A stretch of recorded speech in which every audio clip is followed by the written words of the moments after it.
Nakaalerto naman ang PNP sa mga mamahaling sasakyan na galing umano sa korupsyon. Sa Bulacan, nakumpiska ang 7 luxury vehicles na walang plaka at dokumento. Nasa frontline na balitang yan, Brian Castillo. Parang may car show sa gasolinahang ito sa bahagi ng North Luzon Expressway o NLEX sa Marilao, Bulacan. Agaw atensyon ang mga mamahaling sasakyang nakaparada roon. May Ferrari, may Toyota Supra, at mayroon pang Nissan GT-R. Ang mga sasakyang yan ang pakay ng dumating na mga tauhan ng PNP Highway Patrol Group sa nasabing gasolinahan. May nagtip daw sa HPG tungkol sa di pagkaraniwang pagtitipon ng mga luxury cars sa lugar.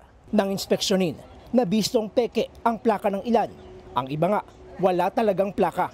Wala rin umanong maipakitang legal na dokumento ang ilang may-ari para patunayang rehistrado ang mga sasakyan. Ito pong 7 luxury cars na ito ay may mga improvised plate po na ginagamit na siya po din po kagad na initial violation po.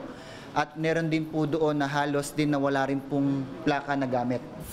Hinatak ng HPG ang 7 luxury vehicles at naka-impound na ngayon sa tanggapan ng Land Transportation Office. Maaari naman daw itong mabawi ng mga may-ari basta maiparehistro ng tama ang mga sasakyan.